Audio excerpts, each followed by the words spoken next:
ఈరోజు మన వీడియోలో సంధ్యా దీపాన్ని పెట్టేటప్పుడు స్నానం చేయాలా, ఎలాంటి నియమాలు పాటించాలి, ఈ వీడియో ద్వారా పూర్తిగా తెలుసుకుందాం. వీడియోని స్కిప్ చేయకుండా చివరి వరకు చూడండి. ప్రతిరోజు కూడా ఇంట్లో దీపాన్ని వెలిగించాలి. దీపం జీవాత్మకే కాదు, పరమాత్మకు కూడా ప్రతిరూపం అని చెప్తారు. అందుకని ముందు ఏ పూజ మొదలుపెట్టినా దీపాన్ని వెలిగించాలి. దేవుణ్ణి ఆరాధించడానికి ముందు దీపారాధన చేస్తారు. అంటే దీపాన్ని మొదట పూజించాలి. దేవుడికి ప్రతిరూపమైన దీపాన్ని పూజ చేయడానికి ముందు దీపాన్ని ఆరాధించాలి. షోడోపచారాల్లో దీపారాధన ప్రధానమైనది. అన్ని ఉపచారాలు చేయలేకపోయినా ఖచ్చితంగా దీపం వెలిగించడం, ధూపం నైవేద్యం చేయటం మంచిది. దీపాన్ని వెలిగించేటప్పుడు ఎన్ని వత్తులు వేయాలి? చాలామందిలో ఉండే సందేహం ఇది.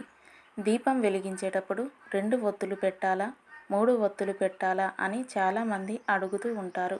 అయితే ఎప్పుడైనా సరే దీపాన్ని పెట్టేటప్పుడు 3 వత్తులు పెట్టాలి. పైగా ఆ 3 వత్తులు కూడా తూర్పు ముఖంగా ఉండాలి. 3 వత్తులు కూడా ముల్లోకాలకు, సత్వ, రాజ, తమో గుణాలకు, త్రికాలాలకు సంకేతం. దీపారాధన చేసేటప్పుడు ఏ నూనె వాడడం మంచిది? దీపారాధన చేసేటప్పుడు నువ్వుల నూనెను చాలామంది ఉపయోగిస్తారు. పమిడి పత్తితో చేసిన వత్తిని వేసి ఆవు నెయ్యిని కొద్దిగా వేసి దీపారాధన చేస్తే మంచి కాంతి వస్తుంది. ఈ కాంతిలో కూర్చొని పూజ చేయడం వల్ల ఏకాగ్రత బాగా కలుగుతుంది. ఏకాగ్రతతో పూజ చేస్తే మానసిక ప్రశాంతత చేకూరుతుంది. సాయంత్రం ఎందుకు దీపారాధన చేయాలి? సూర్యాస్తమ సమయంలో కూడా దీపారాధన చేయాలి అని పెద్దలు కూడా ఈ విషయాన్ని చెప్తూ ఉంటారు. సూర్యుడు లోకాలకు వెలుగుని, తేజస్సుని ప్రసాదిస్తాడు. అయితే తాను లేనప్పుడు జీవులు ఎలా ఉంటారని సూర్యుడు తన తేజస్సును దీపంలో ఉంచుతాడు. అందుకని ఖచ్చితంగా సూర్యాస్తమ సమయంలో దీపారాధన చేయాలని అంటారు. సంధ్యా దీపాన్ని పెట్టేటప్పుడు స్నానం చేయాలా? ఇది కూడా చాలామందిలో ఉండే సందేహం.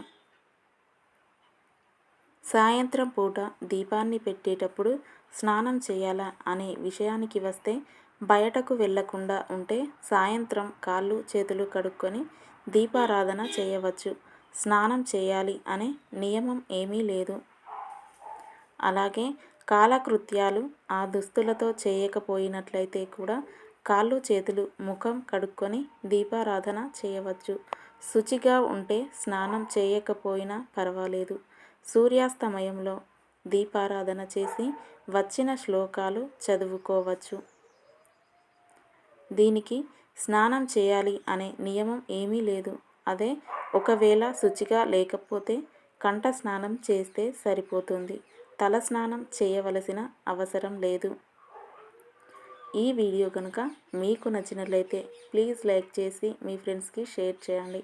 అలాగే మా కొత్త వీడియోస్ మీకు వెంటనే చేరాలంటే మా ఛానల్ని సబ్స్క్రైబ్ చేసుకొని పక్కనే ఉన్నటువంటి బెల్ ఐకాన్ని ప్రెస్ చేయండి.